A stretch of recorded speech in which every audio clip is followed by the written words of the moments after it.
who they might know that they could refer into the practice, and maybe give them a few pointers on how to get them in there, or maybe the two of you could get on the phone and call them up and invite them in. So keep that in mind, that you do have more resources than just, all right, I'll go out and do a screening, I have a gym, I could call them up and go there right now. Okay, so you have that. And then the second thing is you want to get leads. Okay, and these two kind of go right into each other. You can say, well, step one is sort of getting leads, but that's actually finding the places to find leads, and now you need to actually get the leads. You need to actually get from those resources some leads for new patients. Get them to name out somebody that you could sign up, because you're going to need to have somebody. Now, leads is a salesman's term, and it's absolutely something you need to do, because here's what you need to not forget.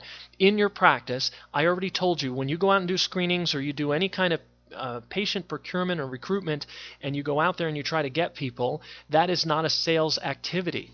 But it is the activity of a salesman, and you are the salesman in your practice. The salesman that you are is the guy who sits down with the patient and sells him that treatment plan that's going to earn your practice, your $1,000 or $1,700 over his treatment, or whatever it is, okay, whatever your case average is. You are the salesman. A salesman needs leads, and that's what you use screenings and referrals and all kinds of things for. You have all these pools set up in step one, and step two is get the leads from them, actually name out some people. Okay, and so the second thing you're going to do is, for every one day that you have and every one patient you're trying to get, is realize you might have to get a few of them to get that one. So sort of figure it out how many you think it is, and maybe get 2, 3, 4, 5 people ready so that you can get one of them to close as a new patient. And then if you get 2 or 3 or 4 or even 5 of them, bonus. Then you have a head start on your week, and you only need 2 more for the week. You see. So you want to make the list of all your existing and potential resources, then you want to get leads from those resources. And you got to be very administrative about this, and you got to be very organized about it. So that's the second thing you're going to do. Make your list and get your leads. Now, the third thing is, I want you to not forget that this is just you. And what if each CA you had and each patient you had would do the same? Or let's say it's not all of them. Let's say 3 of your CAs and 2 of your patients, or 1 of your CAs and 4 of your patients all did the same thing. That this is where the exponential increase is eventually going to come in from this program. We're starting with 1, but imagine where that could go from there. 1 could quickly turn into 2, could quickly turn into 3, and you do the math. Get the calculator out.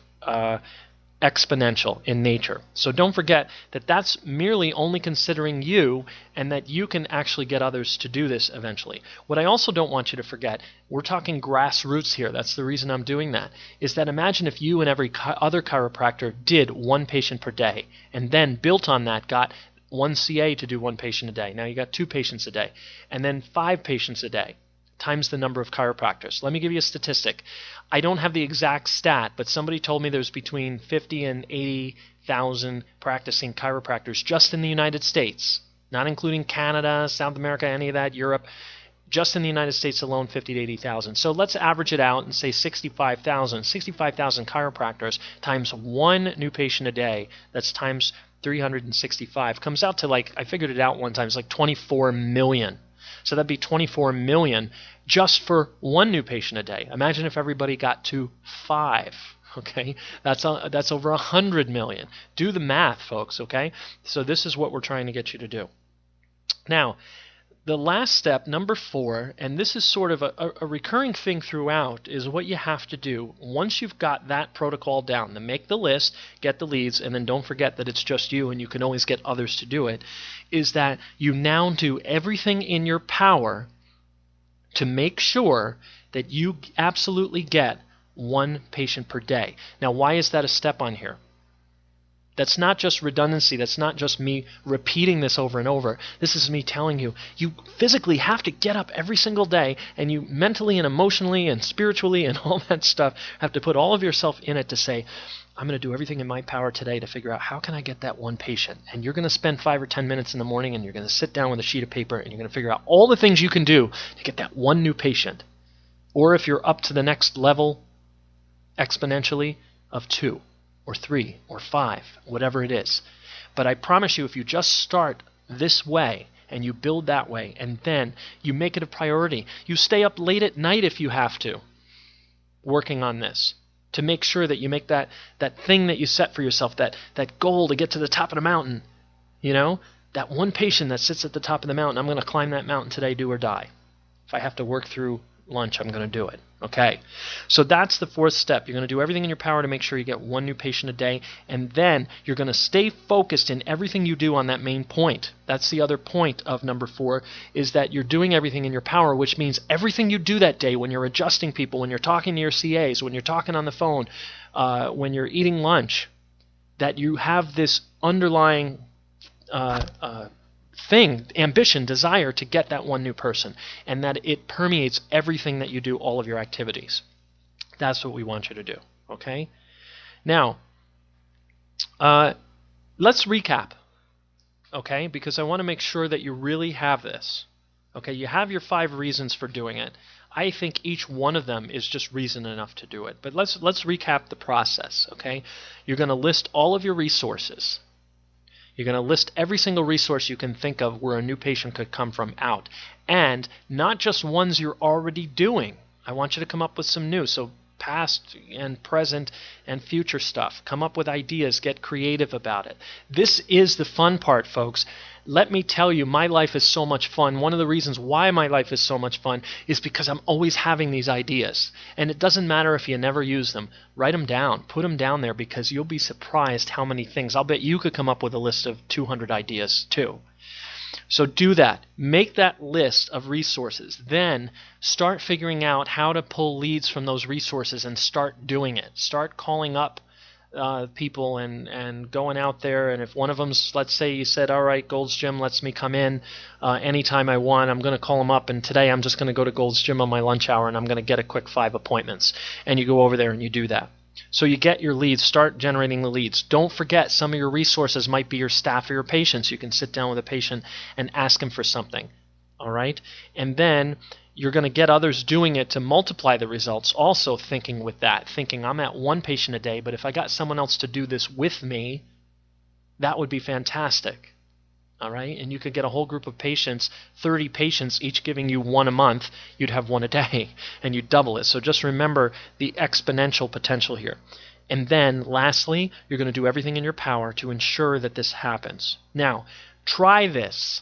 Try it and see. Not for me or anyone else, but I want you to challenge yourself to find out that you can really pull this off. Because you know what? I know that you can. And I really, really do mean that. I know that you can. So let's give it a try. Okay? Just give me that commitment that you'll do it. And again, I ask for an exchange that you send me feedback, which is actually where I'm going next. Which I always end up with asking you guys to write in and do all these things. But listen, I hope you found today's episode valuable, and I'm looking forward to doing many others with you. But I'm very, very curious about how you did with this. So in addition to your suggestions or questions, I want you to write in and tell me how you felt about this podcast, what you're doing, what you did, what barriers did you find, what weaknesses did you find.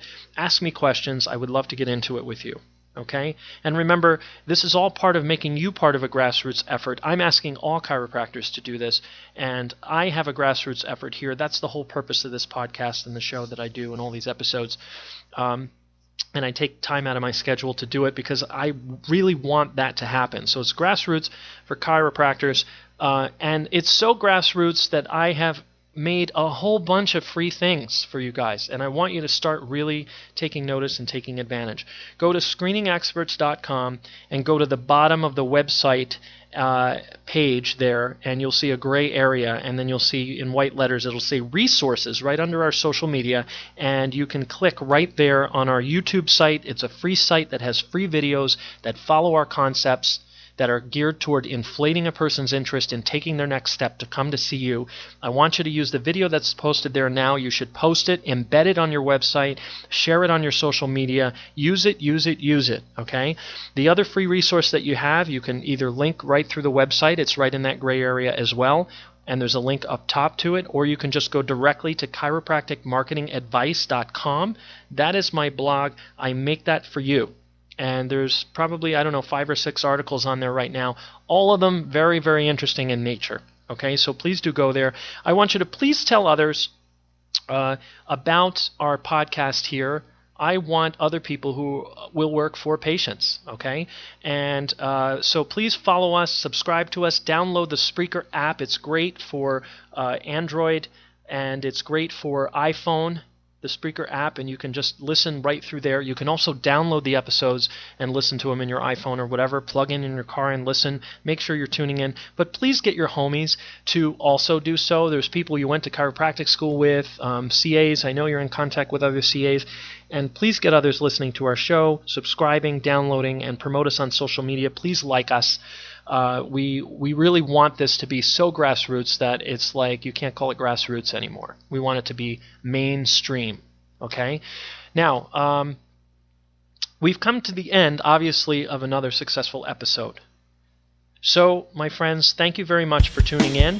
I really appreciate your being here, and we'll see you next time in yet another episode of Will Work for Patients. Be sure to subscribe and share. Will Work for Patients has been brought to you courtesy of Screening Experts, bringing unscripted simplicity to chiropractic marketing complexity. Today's episode, copyright Screening Experts LLC, musical score composed and arranged by Frank Sardella ASCAP. For more information, visit screeningexperts.com.